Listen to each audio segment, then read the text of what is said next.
বন্ধুরা, আজকে তোমাদের সাথে মুগ ডাল ও ঝিঙে দিয়ে একটা নিরামিষ দুর্দান্ত স্বাদের রেসিপি শেয়ার করব। এই রেসিপিটা কিন্তু খেতে অসাধারণ হয়। ঝিঙের এই রেসিপিটা কিন্তু ভাত, রুটি, পরোটা যে কোনোর সাথে কিন্তু খেতে ভালো লাগবে। আশা করব তোমাদের খুব পছন্দ হবে। রেসিপিটা তৈরি করার জন্য দেখো আমি এখানে নিয়ে নিচ্ছি ঝিঙে, আলু আর এখানে মুগ ডাল। দেখো ঝিঙেটাকে কিন্তু প্রথমে আমি খোসা ছাড়িয়ে নিয়েছি, খোসা ছাড়িয়ে পরিষ্কার করে ধুয়ে নিয়েছি। এখানে আমার 500 গ্রাম মতন কিন্তু ঝিঙে আছে। তা দেখো তারপরে নিয়ে নিয়েছি এখানে আলু। এখানে আমি ডুমো ডুমো করে আলু কেটে নিয়েছি। আলু প্রায় এখানে একটা বড় সাইজের আলু আছে, আর 100 গ্রাম মতন মুগ ডাল নিয়ে নিয়েছি। তোমরা চাইলে মুগ ডালটা কম বেশি করে নিতে পারো। তো চলো কড়াইয়ের মধ্যে প্রথমে তেল নিয়ে নিচ্ছি। এখানে আমি গ্যাসের মধ্যে কড়াই চাপিয়ে দিয়েছি আর নিয়ে নিচ্ছি সর্ষের তেল। সর্ষের তেল দিয়ে করলেই কিন্তু রেসিপিটা খুব ভালো হবে। তো দেখো প্রথমে আমি কিন্তু আলুটাকে একটু ভেজে নেব। আমি কিন্তু সম্পূর্ণ এই তেলটা দিয়ে রেসিপিটা তৈরি করব, তাই কিন্তু আমি একেবারেই তেলটা দিয়ে দিলাম।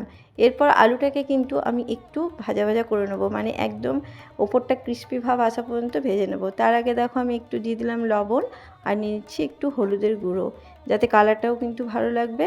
তো লবণ আর হলুদ দিয়ে একটু নাড়াচাড়া করে কিন্তু আলুগুলোকে আমি ভেজে নিচ্ছি। এতটা ভেজে নিতে হবে যেন এটা একদম 60% পর্যন্ত সেদ্ধ হয়ে যায়। তো দেখো দেখে নিশ্চয়ই বুঝতেই পারছো আলুটা কিন্তু 60% মতন ভেজে নিয়েছি আর ওপরটা ক্রিস্পি মতন হয়ে গেছে।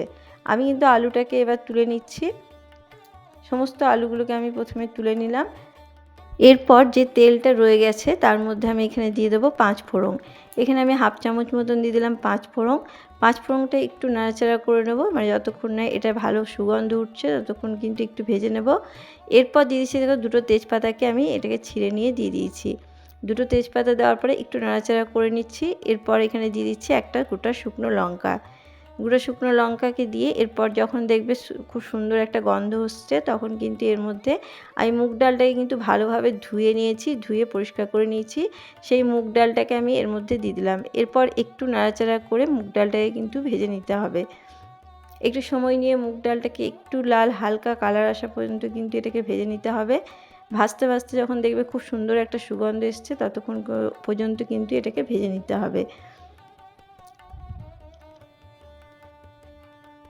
তো দেখো যতক্ষণ না কালার আসবে ততক্ষণ কিন্তু ভেজে নেব। দেখতেই পাচ্ছ কালার কিন্তু চেঞ্জ হতে লেগেছে, তার মানে এই মুগ ডালটা কিন্তু ভাজা হয়ে গেছে। দেখে নিশ্চয়ই বুঝতেই পারছো। এরপর কিন্তু আর ভেজে নিতে হবে না, মুগ ডালটা আমার ভাজা হয়ে গেছে।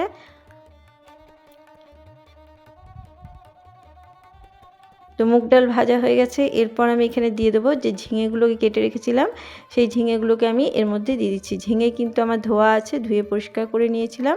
তো ঝিঙেটা দেওয়ার পরে এরপর মুগ ডালের সাথে ঝিঙেটাকে ভালোভাবে একটু নাড়াচাড়া করে নেব।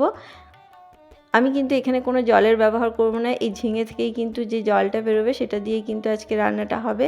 আর ঝিঙেটার মধ্যে প্রচুর পরিমাণে জল বেরোয়, তাই কোনো রকম জল প্রথমে আমি দেব না।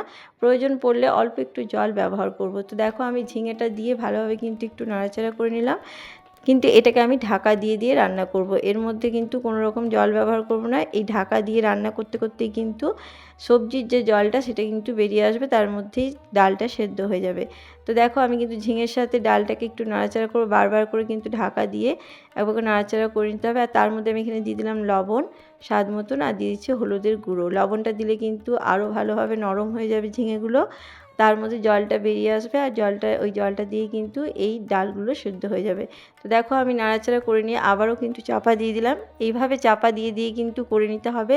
একবার করে মাঝখানে উল্টে পাল্টে ভালোভাবে নাড়াচাড়া করে নিতে হবে। তো দেখো আমি কিন্তু একবার ঢাকা খুলে এটাকে নাড়াচাড়া করে নিলাম। এরপর এখানে দিয়ে দিচ্ছি গ্রেট করা আদা। এখানে আমি প্রায় 1 চামচ মতন গ্রেট করা আদা দিয়ে দিলাম। আদাটাকে তোমরা কিন্তু বেটেও দিতে পারো, কোনো অসুবিধা নেই। গ্রেট করা আদাটা দেওয়ার পরে একটু নাড়াচাড়া করে নিচ্ছি। তারপরে দিয়ে দেবো কিছু গুঁড়ো মশলা। এখানে দেখো দিয়ে দিচ্ছি লাল লঙ্কার গুঁড়ো, আর দিয়ে দিচ্ছি জিরে গুঁড়ো হাফ চামচ মতন, দিয়ে দিচ্ছি ধনে গুঁড়ো।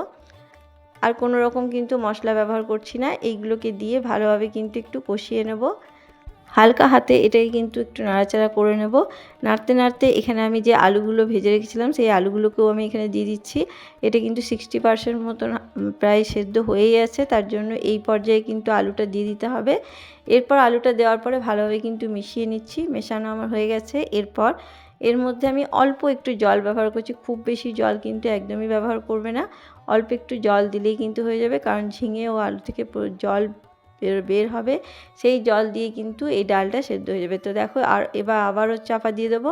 চাপা দিয়ে কিন্তু আমি 2 মিনিট মতন এটা রান্না হতে দেবো।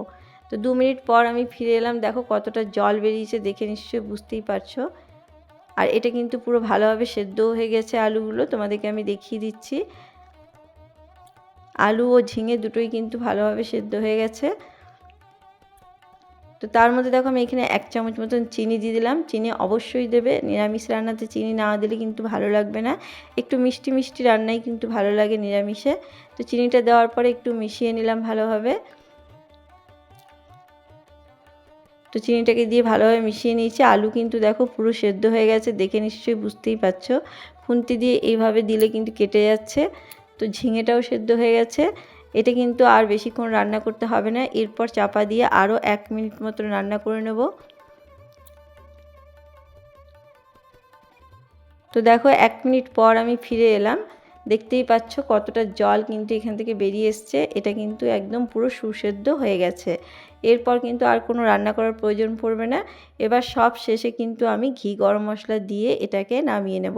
তো দেখো আমি দিয়ে দিচ্ছি 1 চামচ মতন ঘি, আর দিয়ে দিচ্ছি অল্প একটু গরম মশলার গুঁড়ো। এবার এই ঘি আর গরম মশলাটা দেওয়ার পরে কিন্তু একটু নাড়াচাড়া করে নিয়ে স্ট্যান্ডিং টাইম রেখে দিলেই কিন্তু এই নিরামিষ ঝিঙে ও মুগ ডালের ঘন্টটা আমার পুরো রেডি হয়ে যাবে। এইভাবে একবার ঝিঙে ও মুগ ডাল দিয়ে রান্নাটা করে দেখো বন্ধুরা, অসাধারণ লাগে খেতে। তো রান্নাটা আমার হয়ে গেছে, এটাকে আমি স্ট্যান্ডিং টাইম রেখে দিচ্ছি। তো দেখো স্ট্যান্ডিং টাইম রাখার পরে এরকম হয়েছে, দেখতেই পাচ্ছ কালারটা কতটা সুন্দর হয়েছে, আর একদম পুরো সুসেদ্ধও হয়ে গেছে। দেখতে কিন্তু খুবই লোভনীয় হয়েছে, দেখে বুঝতেই পারছো। এটা তোমরা রুটি, ভাত, পরোটা বা যে কোনো কিছুর সাথেই কিন্তু খেতে পারবে খুব সহজে। ডিনারে হোক বা দুপুরের লাঞ্চে হোক, যে কোনো খাবারের সঙ্গে কিন্তু তোমরা খেতে পারবে।